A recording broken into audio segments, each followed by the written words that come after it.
Halo, perkenalkan saya Anti. Dalam kesempatan kali ini, saya akan membicarakan mengenai validitas. Apa itu validitas? Yuk kita bahas bersama. Semua penjelasan saya ambil dari buku Essentials of Psychological Testing. Baik, kita akan mulai dari pengertian validitas ya. Ketika alat ukur dikatakan valid, artinya alat ukur itu benar-benar mengukur apa yang akan diukur.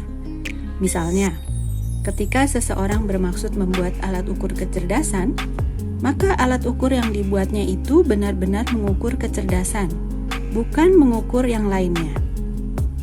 Hal ini mudah dikatakan, namun dalam ilmu psikologi, sesungguhnya sama sekali tidak mudah untuk dilakukan, mengingat hal-hal yang diukur tidak kasat mata. Hal-hal yang diukur dalam ilmu psikologi sering disebut sebagai konstruk.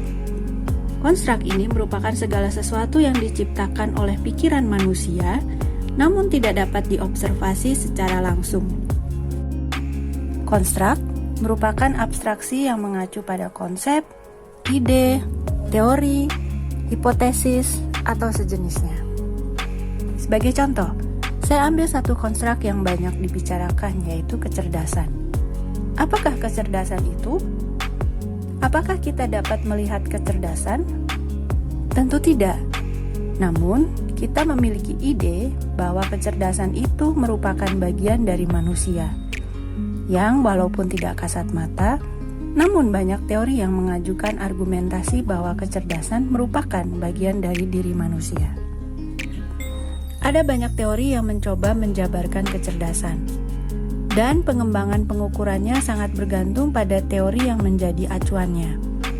Kita mengenal berbagai alat ukur yang sudah dikembangkan untuk mengukur kecerdasan, seperti WISE, IST, TIKI, dan lain sebagainya, yang mengacu pada landasan teori yang berbeda-beda, sehingga cara mengukur dan menginterpretasinya pun berlainan. Mengapa pembicaraan mengenai validitas ini penting? Sebuah alat ukur, jika ia tidak reliabel, maka pastilah alat ukur tersebut tidak valid.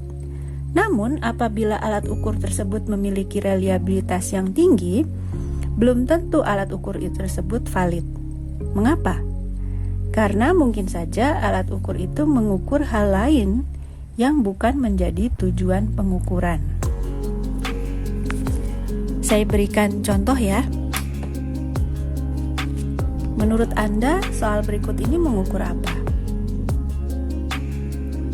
Apakah soal di atas itu mengukur kecerdasan, hasil belajar, kemampuan berhitung, atau yang lainnya? Jika saya berikan soal tersebut kepada sekelompok mahasiswa dalam selang 1 bulan, saya yakin saya akan mendapatkan respons yang sama. Artinya, hasilnya konsisten atau reliable. Namun bagaimana dengan validitasnya? Tidak mudah menentukannya jika kita tidak mengetahui tujuan pengukuran dan landasan teori yang melatar belakanginya.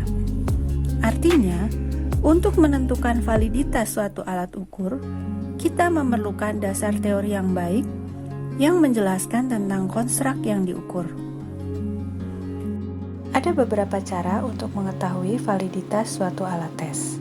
Kita perlu mendapatkan sebanyak mungkin bukti tentang validitas dari alat ukur yang kita pakai. Mengapa? Karena semua hasil tes tidak ada yang 100% akurat. Oleh karena itu, sebaiknya tidak mengandalkan satu bukti saja, dan mencari beberapa bukti dengan menggunakan cara-cara yang akan dijelaskan dalam video-video berikutnya. Baiklah, sampai di sini dulu penjelasan saya kali ini. Terima kasih.